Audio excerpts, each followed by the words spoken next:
This video is part 2 of the second installment in a series that explores in detail the positioning, movements, and engagements of all units on the entire battlefield on Day 1 at Gettysburg.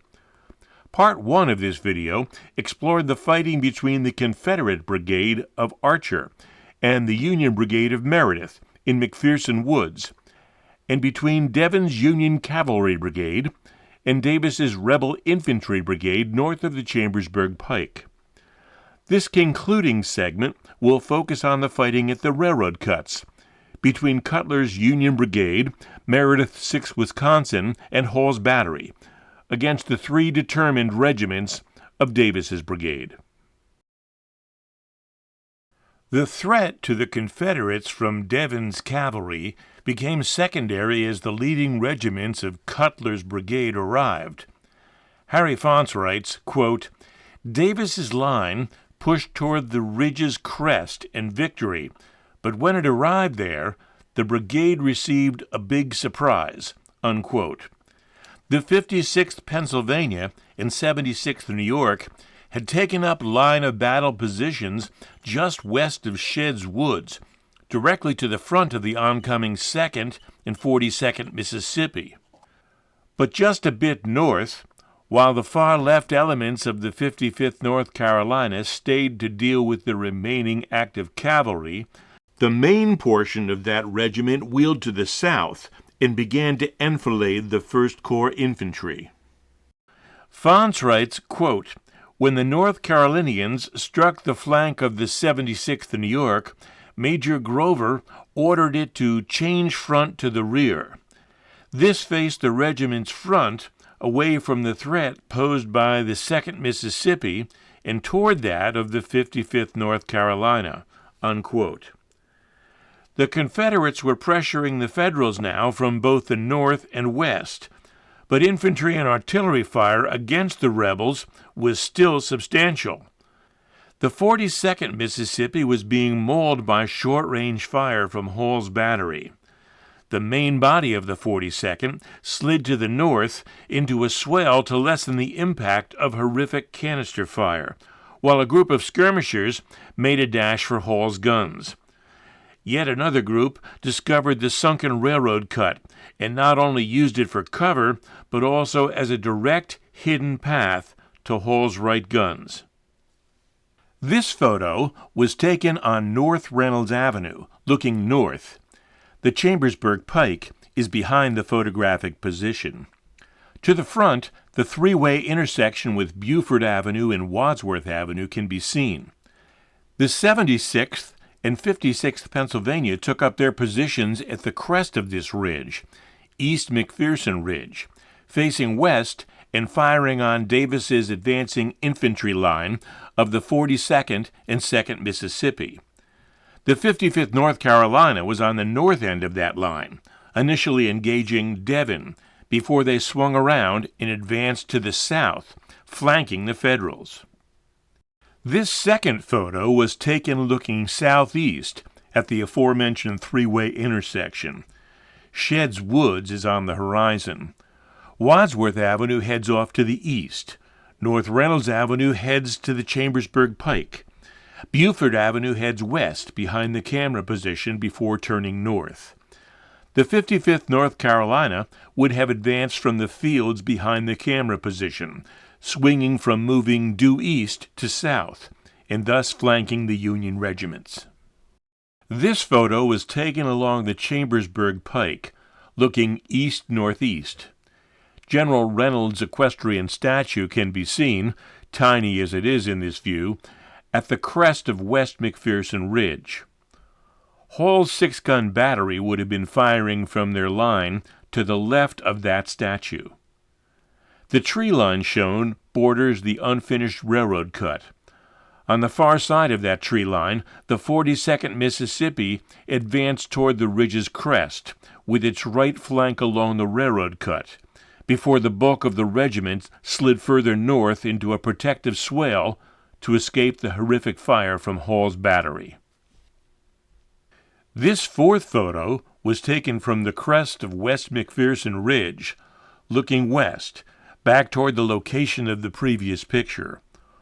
Hall's battery gun line can be seen, as well as the present-day tree line marking the railroad cut.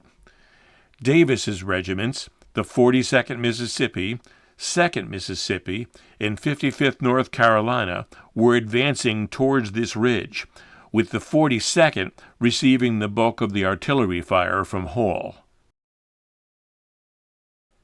Meanwhile, south of the Chambersburg Pike, the 147th New York had taken up a reserve position in a swale behind the McPherson barn after much confusion minutes earlier. The chaos resulting from Hall's battery en route to their position, rumbling through the 147th's ranks. Harry Fonce writes, quote, "When Cutler's brigade opened fire on Davis's Mississippians, the 147th New York was missing from its place on the left of Cutler's line, the space between the ravine off the 56th Pennsylvania's left and the West Railroad cut." Unquote. After a short stay behind the barn of the 147th, Fonce continues, quote, "The 380-man regiment moved at the double quick past the rear of Hall's battery, which was off to its left. It crossed the railroad bed at the low area between the two McPherson ridges." Unquote. When the 147th New York entered the fight, it was initially about 35 yards behind the extension of the line of Hall's battery to the left and ahead of the 56th Pennsylvania and 76th New York to the right. They moved up the back slope of the ridge, and at the crest, the left of the 147th was close to the railroad cut, on the opposite side of which was Hall's right section. There, Colonel Miller saw enemy flags about 150 yards to his front and to his right. As the 42nd Mississippi shifted to the north, as mentioned earlier, the fire in front of the 147th slackened slightly. Miller then saw a rebel skirmish line moving toward the rail fence along the railroad cut and firing into Hall's right section. He ordered companies A and C to advance and take some pressure off Hall's guns. This picture, taken looking northwest along Reynolds Avenue, shows the swale behind the McPherson barn, where the 147th New York initially took a reserve position. They waited here for orders after becoming separated from Cutler's two other regiments north of the Chambersburg Pike. The barn sits just below the crest of West McPherson Ridge. The Chambersburg Pike can be seen in the distance. When the 147th New York joined the fighting, they moved north through this swale, across the pike, and then across the railroad cut, before moving up the backside of the ridge. From the time Hall deployed, his right two sections had been shooting at the infantry and skirmishers, while the left section fired toward the enemy artillery. But when the threat materialized on the right, the Mississippians approaching under the cover of the unfinished railroad cut to within 60 yards of Hall's right guns, he quickly swung the right and center sections of his battery further to the right and immediately began throwing double-shotted canister loads into the ranks of the 42nd Mississippi. The Confederates broke off their attack, withdrawing to the shelter of the cut, but Hall felt dread when he saw his infantry support, the 56th Pennsylvania and 76th New York, breaking for the rear. This is a photo of the position of Hall's right gun section on the crest of West McPherson Ridge. The right flank marker can be seen directly to the right of the commemorative cannon. For reference, the Buford and Reynolds monuments are just out of frame to the left, as is the Chambersburg Pike. While Hall was aware of and fired upon skirmishers advancing directly at the position in the battery's front, the sunken railroad cut hid the approach of a more formidable force previously mentioned. While the bulk of the 42nd was sheltered from the artillery in a swale on the west side of the ridge, detached rebels in the cut suddenly appeared in a charge that was thwarted by Hall's close-range canister fire. Cutler wrote after the war that his 3 regiments, quote, fought as only brave men could fight, and held their ground until ordered to fall back, unquote. But they were outnumbered and flanked. After being ordered by Wadsworth to do so, Cutler led the 56th Pennsylvania and 76th New York back towards Shed's Woods, but the 147th New York stayed.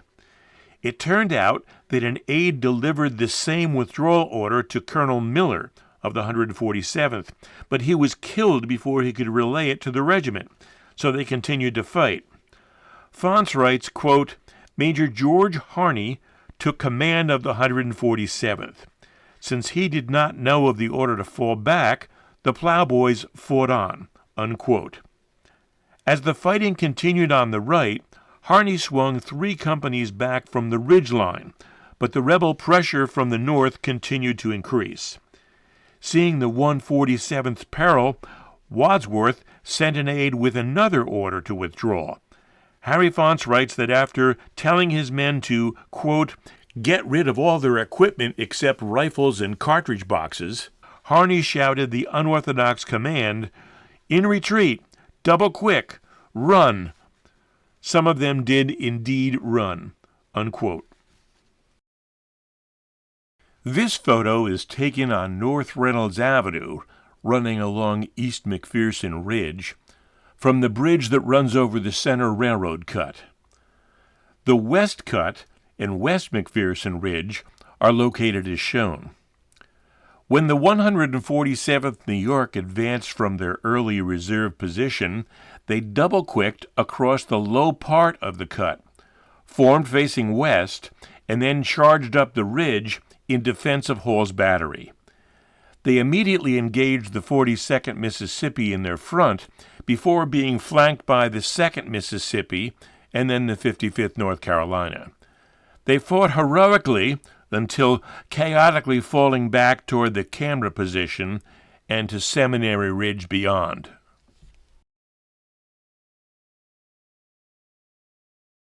While the 147th New York was courageously staying put on Hall's right, they were being surrounded by the 2nd and 42nd Mississippi, threatening both the regiment and Hall's battery. Hall had no choice but to withdraw, beginning with his most vulnerable guns first, specifically Ulmer's right section. He ordered it to fall back 75 yards, drop trail, and cover the withdrawal of the other 4 guns. But Hall didn't know that the 55th North Carolina was already far beyond his right. Ulmer's section began to withdraw, but Davis's units north of the railroad bed kept pace with the retreating guns, peppering the battery section. Small arms fire from the 2nd Mississippi and 55th North Carolina killed or disabled 4 horses from one of the gun teams. Gunners had to drag the gun back by hand, but were now not able to undertake the assignment to cover the retreat of the other 4 guns. Bradley Gottfried, in his book The Artillery of Gettysburg, writes, quote, Hall quickly devised an alternate plan. Not wanting to jeopardize the limbers, he ordered them to reverse, causing them to face town. The guns were attached and opened fire as the horses slowly pulled the guns to safety, unquote.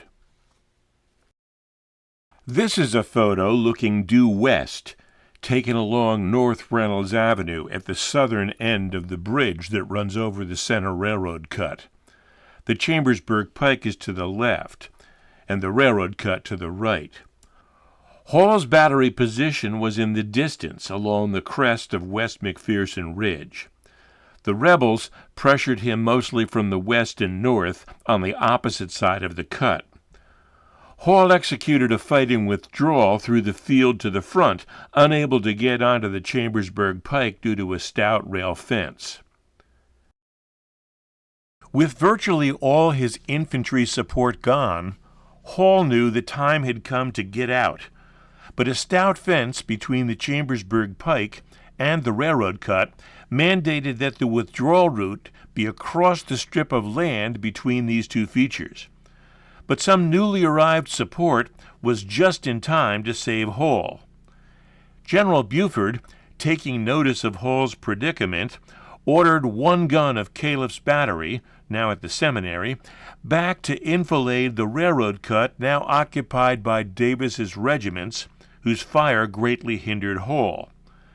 The single gun, led by Lieutenant John Roeder, unlimbered just east of the middle railroad cut that now harbored hordes of Davis's men.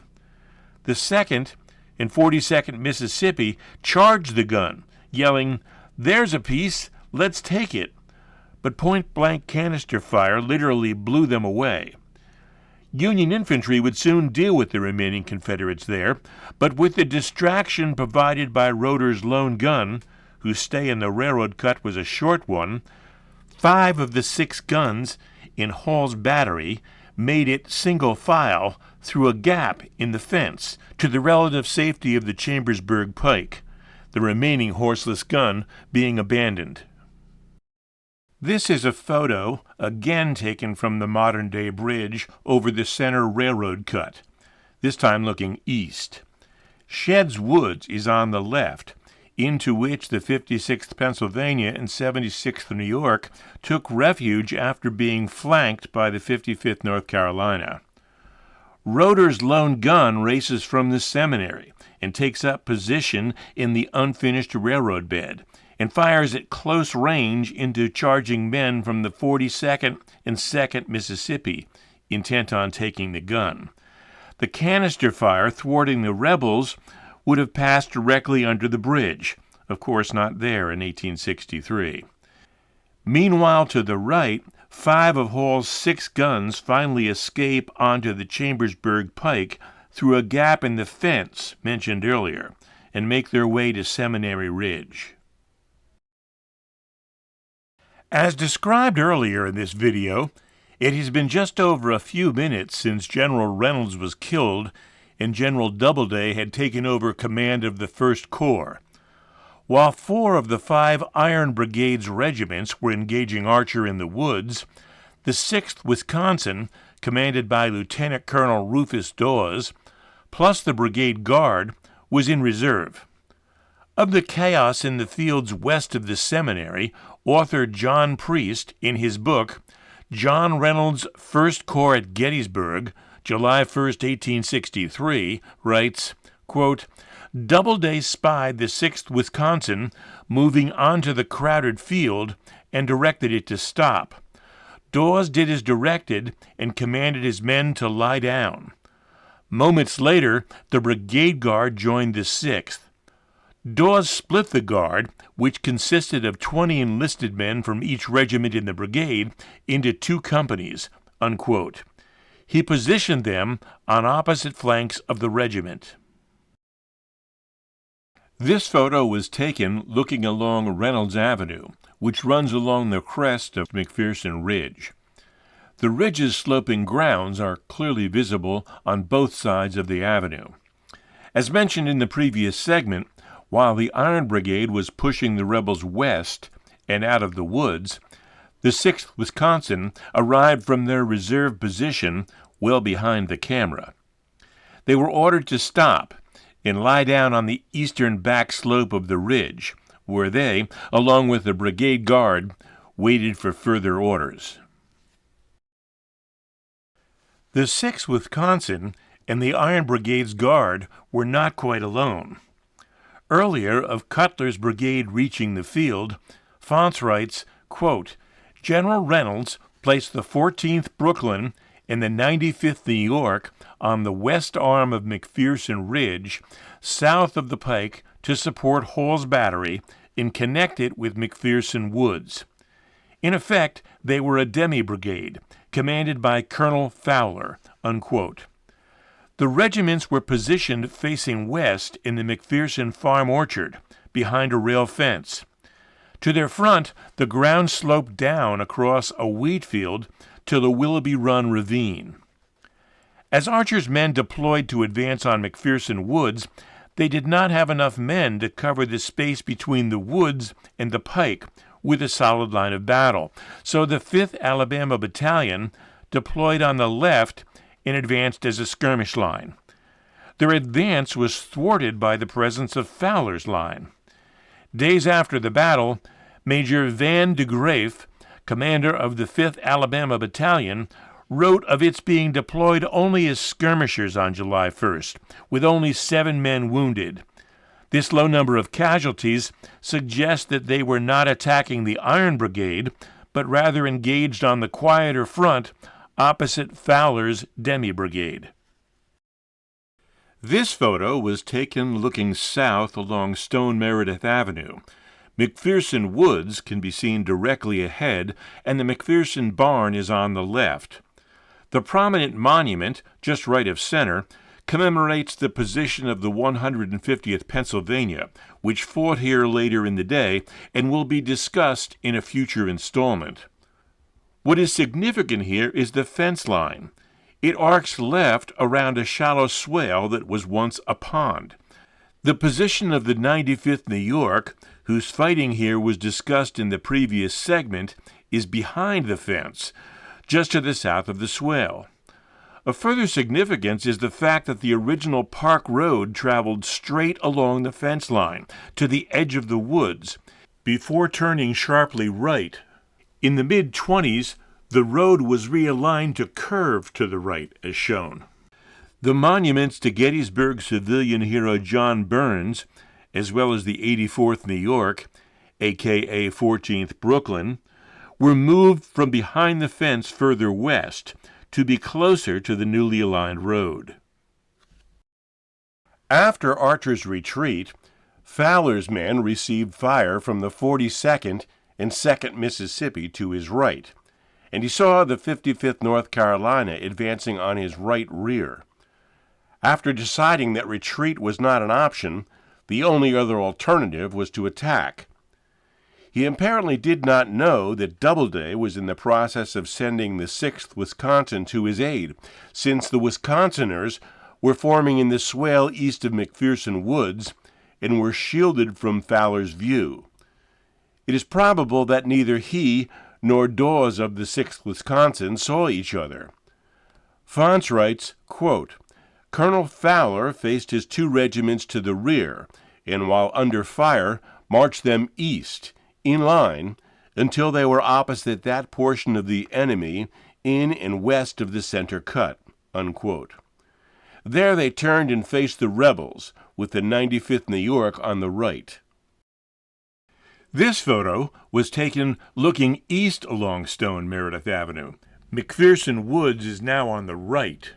The fence line behind which the 95th and 84th New York originally fought is in the foreground. Note the ground sloping up to the north toward the Chambersburg Pike and the railroad cut beyond. Also, the view shows just how the movements of the 6th Wisconsin, advancing in the swale on the far side of the ridge, would have been hidden from Fowler's regiments that had repositioned themselves facing north, the result of the heavy flanking fire from Davis's rebels north of the railroad cut.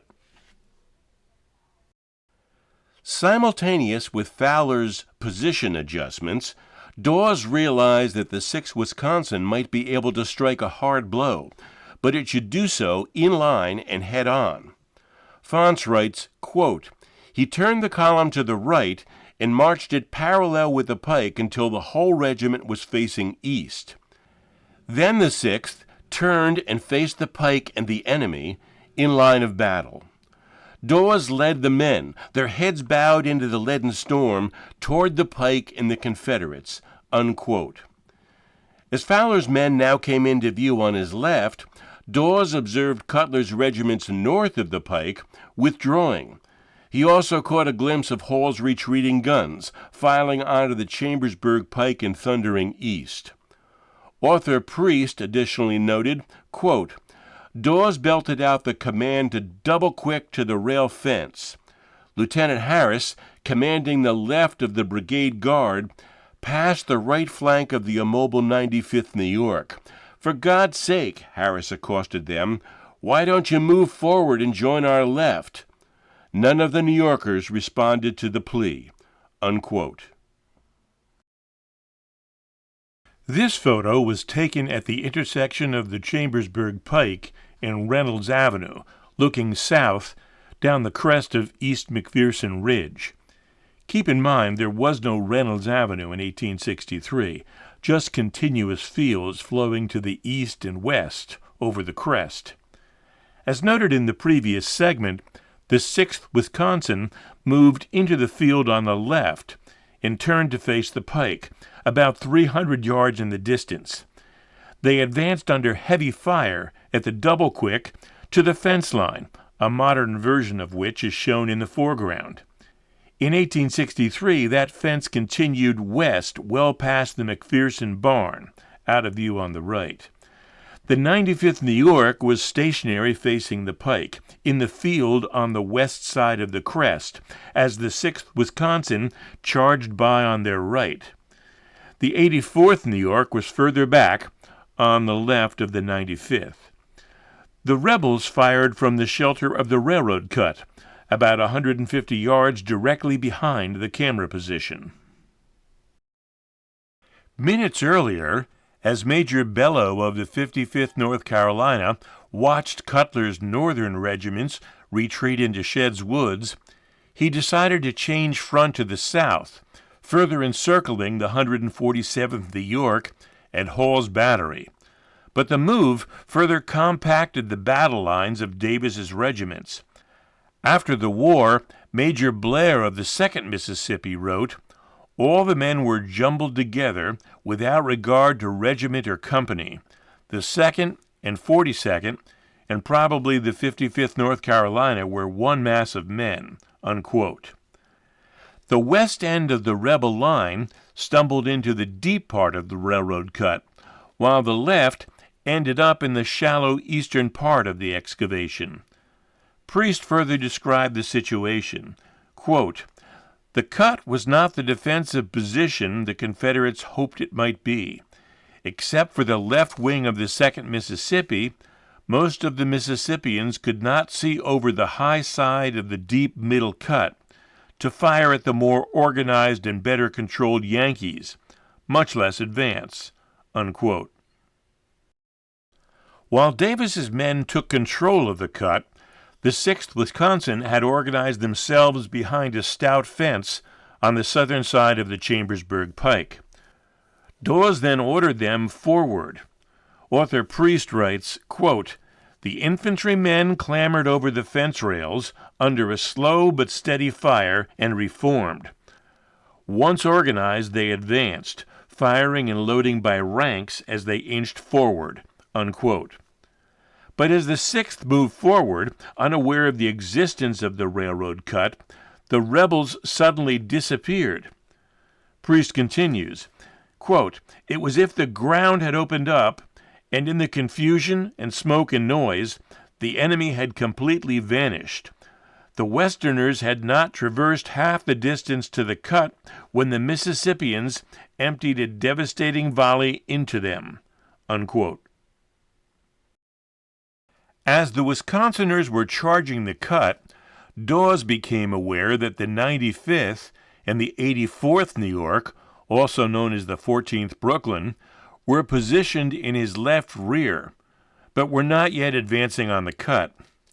He saw Major Pye of the 95th and ran toward him, shouting, "Let's go for them, Major." Dawes wrote the men of the 95th joined the 6th on the left, and that the 95th was out in the field before the 14th Brooklyn started, and that the 14th advanced in echelon to the left and rear of the 95th. When the 6th Wisconsin reached the cut, author Priest writes, quote, "The opposing lines were separated by mere feet, the Confederates down in the cut and the Federals on the crest above them. 'Surrender,' the Westerners yelled above the din. 'Throw over your arms.' To their amazement, a considerable number of Confederates complied by grounding their weapons and waving their caps in the air." Unquote. As the shouting for surrender continued, Dawes pushed his way to the front of his men at the middle of the cut and stared down the 4-foot embankment. He shouted to Major Blair of the 2nd Mississippi, "Surrender or I will fire. Have your men fall in without arms." And the rebels within earshot complied. The Confederates who did not surrender, in various unorganized ways and exit routes, withdrew from the middle railroad cut and headed northwest. While earlier photos showed various present-day views from the North Reynolds Avenue Bridge over the railroad cut, this series of photos provides some very telling historic looks. This photo is of the bridge and cut from around 1886, looking east-southeast. Seminary Ridge can be seen in the distance. Note how high the cut walls are in the center, making it nearly impossible for the rebels to fire over the top at the oncoming Federals. Notice how the cut depth diminishes significantly as the trench runs east. In this shallower section, the 6th Wisconsin faced off against the 55th North Carolina. The monuments to the 95th New York, 6th Wisconsin, and 84th New York, also known as the 14th Brooklyn, can be clearly seen on the crest. This photo shows the view looking west. Again, the cut is deep before dropping off precipitously as it runs to the west. The 2nd Mississippi was trapped in the center section, with the 95th New York opposite them on the crest above. The 42nd Mississippi was opposite the lower cut walls while engaging the 84th New York. This photo shows the second incarnation of the bridge, circa 1905. The more substantial bridge abutments are higher. The former flat ground on opposite sides of the approach now slope away from the roadway. The 84th New York monument can be clearly seen. The very tops of the 95th New York and 6th Wisconsin monuments appear as one roundish object on the far left side of the bridge. In 1958, the bridge was upgraded again to handle modern-day traffic needs. To accommodate modern rail cars, the bridge abutments are now even higher.